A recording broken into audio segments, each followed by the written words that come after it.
ہر چیز سے مایوس ہو جاؤ لیکن اللہ کی رحمت سے مایوس نہیں ہونا. کیا بات. اور یہ اس وقت انسان کو سمجھ آتی ہے بات کی جب انسان کو دنیاوی ساری کیفیتیں سارے وسائل جواب دے چکے ہوں. مایوس ہونے کی ضرورت نہیں ہے. نوجوانوں کو بالکل نکل سکتے ہیں وہ انشاءاللہ ان گناہوں سے. عزم بھی کریں اور جیسے آپ نے کہا کہ کوالٹی آف توبہ بہت میٹر کرتی ہے. دیکھیں یہ جو آپ نے مایوس ہونے کی بات کی نا, جی اس میں 3 باتیں آپ سے عرض کروں گا. سب سے پہلی بات تو یہ ہے کہ سورہ زمر کی ایک آیت ہے جس کو مفسرین کا خیال یہ ہے کہ قرآن پاک کی سب سے زیادہ امید افزا آیت, یعنی اس سے بڑی کوئی امید افزا آیت اور ہو نہیں سکتی جتنی یہ آیت. اور وہ کیا ہے؟ قل یا عبادی الذین اسرفوا علی انفسہم, اے حبیب صلی اللہ علیہ وسلم میرے بندوں سے کہہ دیجئے جنہوں نے اپنی جانوں پر ظلم کیا. اب دیکھیں اس میں طرز تخاطب بھی عجیب ہے اللہ تعالیٰ کی طرف سے. سبحان اللہ, میرے بندوں سے. اب انہوں نے اپنی جانوں پر ظلم کیا ہے, وہ گناہ کیے بیٹھے ہیں اور اللہ تعالیٰ فرماتا ہے میرے بندے ہیں. اچھا ان سے کہہ دیجئے کیا لا تقنطوا من رحمت اللہ, اللہ کی رحمت سے مایوس نہ ہو. کیوں نہ مایوس ہوں؟ ان اللہ یغفر الذنوب جميعا, اللہ تعالیٰ سارے کے سارے گناہ معاف کر دے گا. کیوں معاف کر دے گا؟ کیوں معاف کر دے گا؟ انہ هو الغفور الرحیم, بے شک وہ ہے ہی بہت بخشنے والا اور ہمیشہ رحم کرنے والا. یہ اس کی اس لیے کر دے گا. کیوں کر دے گا؟ اس لیے کر دے گا کہ تمہیں ایک کام کرنا پڑے گا. وَأَنِيبُوا إِلَىٰ رَبِّكُمْ وَأَسْلِمُوا لَهُ, تم ایسے کرو کہ تم اپنے رب کی طرف جھک پڑو. وَأَسْلِمُوا لَهُ, اور اپنے آپ کو اس کے سامنے سبمٹ کر دو. وَأَسْلِمُوا, اپنا آپ اس کے سپرد کر دو. اگر یہ کام ایک کام انسان نے کرنا ہے کہ اپنے آپ کو اپنے اللہ کے سپرد کر دے تو پھر وہ سارے گناہ معاف کر دے گا. پھر مایوس ہونے کی کیا بات ہے؟ دیکھیں مایوسی جو ہے, آپ سائیکالوجی پڑھتے ہیں اور سائیکالوجی کے اعتبار سے انسان ظاہر ہے سائیکالوجیکلی انسان کے مختلف کیفیتیں آتی ہیں. انسان لوگوں سے مایوس ہوتا ہے, انسان سچویشن سے مایوس ہوتا ہے. انسان کی مایوسی کے لیولز بھی بہت ہیں اور اس کی کیفیتیں بھی بہت. بالکل ٹھیک. ہر چیز سے مایوس ہو جاؤ لیکن اللہ کی رحمت سے مایوس نہیں ہونا. کیا بات. اور یہ اس وقت انسان کو سمجھ آتی ہے بات کی جب انسان کو دنیاوی ساری کیفیتیں سارے وسائل جواب دے چکے ہوں. مایوسیاں انسان کو ہر طرح سے, یہ اللہ کی رحمت سے مایوس نہیں ہونا, یہ اسی کی سمجھ میں بات آئے گی جس کو اللہ تعالیٰ نے ایمان نصیب کیا ہوگا. جس کو اللہ پر ایمان ہوگا اسی کی سمجھ میں بات آئے گی. دوسرے شخص کی سمجھ میں تو یہ بات نہیں آتی. تو اس پر جب تک وہ اس کو اللہ تعالیٰ کی طرف سے وہ امید رکھتا ہے تو ہوپ کبھی ختم نہیں ہوتی. کیا بات. یعنی اٹس نیور ٹو لیٹ. آپ جس مرحلے پر بھی ہیں, آپ نے جتنے گناہ کر لیے ہیں, الذین یا قل یا عبادی الذین اسرفوا علی انفسہم, اپنے آپ پر جتنا بھی ظلم کر لیا ہے, 50 سال ہو گئے, 60 سال ہو گئے, کتنی عمر گزار لی ہے. نبی پاک صلی اللہ علیہ وسلم نے فرمایا ان اللہ یقبل توبۃ العبد ما لم یغرغر. جب نزا کے وقت یہاں نرخرے سے آواز نہیں نکلتی نا, اس سے پہلے ساری توبہ اللہ قبول فرما. یعنی کھلا میدان ہے. اور جب آپ نے توبہ کر لی اس وقت کہ پتہ کیا ہوگا, التائب من الذنب کمن لا ذنب لہ. گناہ سے توبہ کرنے والا ایسا ہے جیسے اس نے گناہ کیا ہی نہیں. فوراً ہی کھاتا صاف, کلیئر. اور گویا آپ زیرو سے سٹارٹ لے رہے ہیں. تو جب آپ کسی بھی وقت کسی بھی لمحے آپ کو یہ خیال آ گیا تو اللہ کی طرف سے دیر نہیں ہے, آپ کی طرف سے دیر ہے.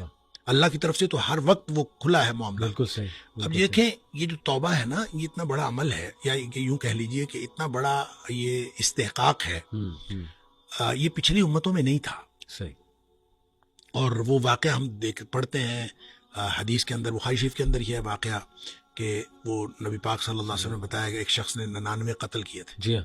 وہ کیا ڈھونڈ رہا تھا؟ صحیح. حل لہ من توبۃ, کیا کوئی واپسی کا رستہ ہے؟ بالکل صحیح. بالکل صحیح. وہ حدیث کے الفاظ ہیں, حل لہ من توبۃ. وہ پوچھتا تھا کیا اس کے لیے کوئی واپسی کا رستہ ہے؟ تو فد اللہ علی راہب, کسی راہب نے جا کے, کسی راہب کا پتہ کسی نے بتایا, اس نے راہب جا کے یہی پوچھا تھا حل لہ من توبۃ, کیا اس کے لیے واپسی کا رستہ ہے؟ تو وہ کہتا لا, تیرے لیے واپسی کا کوئی رستہ نہیں. اس نے اس کو اس لیے قتل کیا تھا کہ اس نے کہا تھا تیرے لیے واپسی کا رستہ کوئی نہیں ہے. تو فکمل بہ مئۃ, 100 پورے ہو گئے. اچھا 100 قتل کر کے, لیکن دل میں وہ جو ارج تھی نا وہ پھر تڑپی اور پھر وہ پوچھتا پھرتا تھا حل لہو من توبت، کوئی ہے واپسی کا رستہ؟ صحیح. تو یہ پوچھتا پھرتا تھا کہ اس کے لیے واپسی کا کوئی رستہ ہے. تو پھر کسی عالم کا پتہ بتایا گیا صحیح. اور پھر عالم نے وہ آگے پھر پوری سٹوری ہے کہ عالم نے کہا کہ انطلق الی ارض کذا و کذا، فلاں بستی چلا جا صحیح. صحیح. اور وہاں پہ کچھ لوگ ہیں جی. جو اللہ کی بندگی کرتے ہیں، تو بھی جا کے اللہ کی بندگی شروع کر دے. صحیح. فاعبد اللہ معہم، تو جا کے اللہ کی بندگی ان کے ساتھ شروع کر دے، تیرے سارے گناہ معاف ہو جائیں گے. واہ. اب یہ دیکھیں، اس کا مطلب یہ ہوا کہ انسان نیکی کرے گا نا جی. تو اس کے گناہ معاف ہو جائیں گے. قرآن نے اصول دیا ان الحسنات یذہبن السیئات، واہ. جو نیکیاں ہیں یہ جی. گناہوں کو ویسے ختم کر دیتی. بالکل ٹھیک، بالکل ٹھیک. ایک شخص سے گناہ ہوا، صحیح. اور نیکیوں کا مطلب صرف نمازیں پڑھنا نہیں ہے، صحیح. ساری عبادات ہے. ایک شخص سے گناہ ہوا، نبی پاک صلی اللہ علیہ وسلم کے پاس آیا، اللہ کے رسول صلی اللہ علیہ وسلم مجھ سے یہ گناہ ہو گیا. آپ نے فرمایا جا کے والدہ کی خدمت کر، تیرا گناہ معاف ہو جائے گا. اللہ. وہ کہتا ہے اللہ کے رسول صلی اللہ علیہ وسلم میری والدہ تو ہے ہی نہیں، فوت ہو گئی ہے. آپ نے فرمایا تیری خالہ ہے؟ کہتے ہیں ہاں خالہ ہے. آپ نے فرمایا جا کے خالہ کی خدمت کر، تیرا گناہ اللہ تعالیٰ معاف کر دے. سبحان اللہ. اب دیکھیں یہ کیسی کیپیسٹی ہے اور کیسی گنجائش ہے جو ہمارے لیے واپسی کا رستہ رکھا ہے. اور یہ ایسے نہیں ہے. صحیح. میں یہ کہا کرتا ہوں کہ یہ رحمت للعالمین کا انتخاب ہے اور اللہ کی رحمت ہے. صحیح. جو دروازہ ہمارے لیے توبہ کا کھلا ہے، اور اس کی بھی تفصیل نبی پاک صلی اللہ علیہ وسلم نے بتائی کہ ایک دفعہ کفار مکہ نے نبی کریم صلی اللہ علیہ وسلم سے یہ خواہش کی تھی کہ آپ نہ اللہ سے دعا کریں جی. کہ یہ صفا کی پہاڑی سونے کی بن جائے. اچھا. اگر یہ پہاڑی سونے کی بن گئی نا تو ہم سارے مسلمان ہو جائیں گے. صحیح.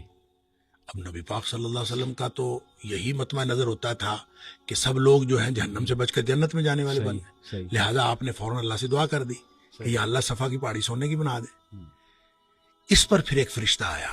اچھا. اور فرشتہ آیا اور اس نے آ کے نبی کریم صلی اللہ علیہ وسلم سے کہا کہ ان اللہ تعالیٰ یقرأک السلام، اللہ تعالیٰ آپ کو سلام کہتے ہیں.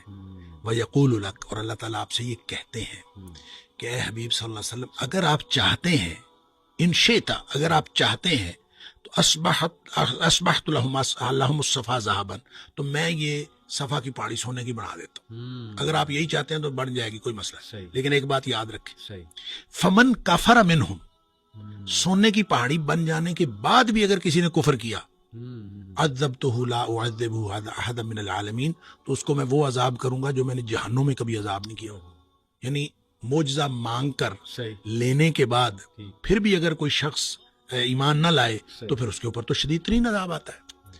ایک بات، دوسرا آپشن دیا اللہ تعالیٰ نے، اور اللہ تعالیٰ دوسرا آپشن یہ دیتا ہے وَإِن شِئْتَ، اے حبیب صلی اللہ علیہ وسلم اگر آپ چاہیں تو پھر یہ سونے کی پہاڑی نہ لیں. فتحت لہم باب التوبۃ والرحمہ، میں ان کے لیے واپسی اور رحمت کا دروازہ کھلا رکھتا ہوں. اللہ. نبی کریم صلی اللہ علیہ وسلم فرماتے ہیں قلت بلا واہ. باب التوبۃ والرحمہ، اللہ میری امت کے لیے واپسی اور رحمت کا دروازہ کھلا رکھتا. سبحان اللہ. یہ رحمت ہے اور رحمت للعالمین کا انتخاب ہے کہ ہمارے لیے واپسی کا دروازہ کھلا ہے. اور واپسی کس وقت کرنی ہے، کب کرنی ہے، اللہ کی طرف سے دیر نہیں ہے، صحیح. یہ دیر ہماری طرف سے ہے. صحیح. تو پھر اس میں ہوپلیسنس کیسی، صحیح. مایوسی کیسی؟ صحیح. اللہ کی طرف سے تو ہماری موت سے پہلے یہ دروازہ کھلا ہے، جی ہاں. اور ہم کسی بھی وقت اس کو استعمال کر سکتے ہیں. نہیں اگر اس کو استعمال کر رہے اس آپشن کو، تو ہم نہیں استعمال کر رہے، اللہ کی طرف سے کوئی دیر نہیں.